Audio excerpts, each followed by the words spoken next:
Six months after the attack on Pearl Harbor that brought the United States into World War II, the Japanese military decided to launch another attack on American territory, the Aleutian Islands of Alaska.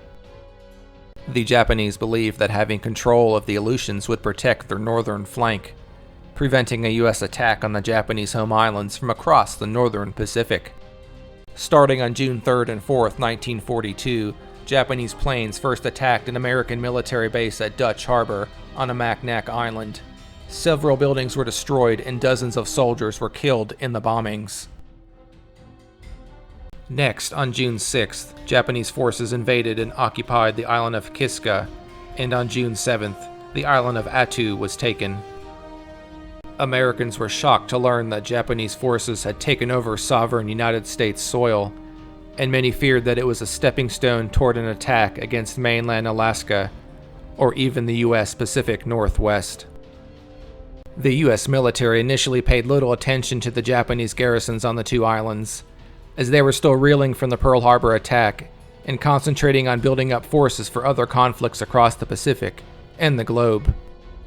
The Americans only conducted occasional bombing runs on the Japanese forces until January 11, 1943, when U.S. forces landed on Amchitka Island, only 50 miles away from Kiska. An airfield was constructed in February for bombing sorties on Kiska, and thousands of troops eventually arrived on the island.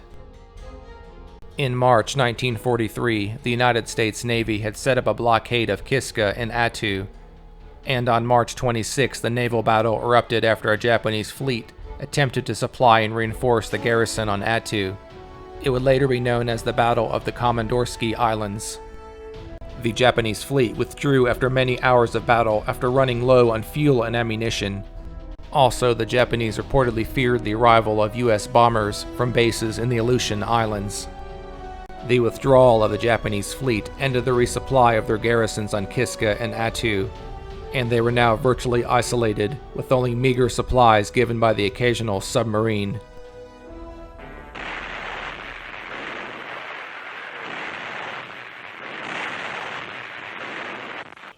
American forces were now positioned to finally invade and expel the Japanese from the Alaskan islands.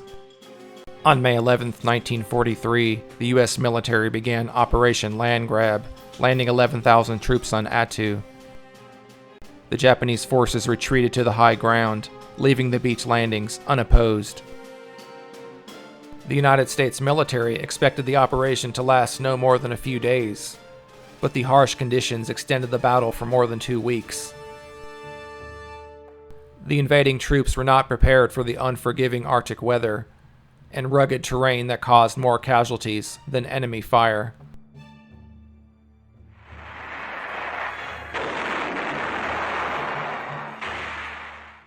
Food shortages, frostbite, trench foot, and gangrene added to the misery of the American forces as they crisscrossed the island, fighting small but brutal engagements with the dug-in Japanese troops.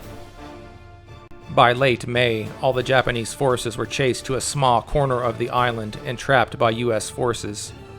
With complete naval and air superiority of the U.S. military, Japanese forces had little hope of reinforcement.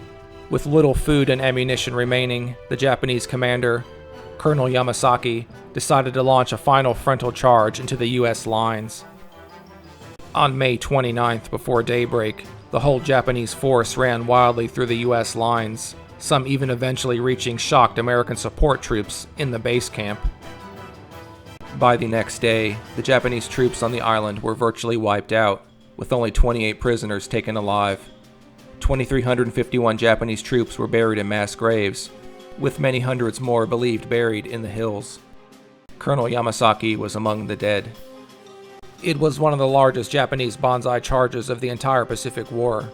Throughout the entire battle, American forces suffered 549 killed and over 1,100 wounded. The Battle of Attu was the only land battle fought on American soil throughout the entire war. On August 15th and 16th, 1943, 34,000 American and Canadian forces landed on Kiska Island for Operation Cottage, but they found the island abandoned after scouring it for days.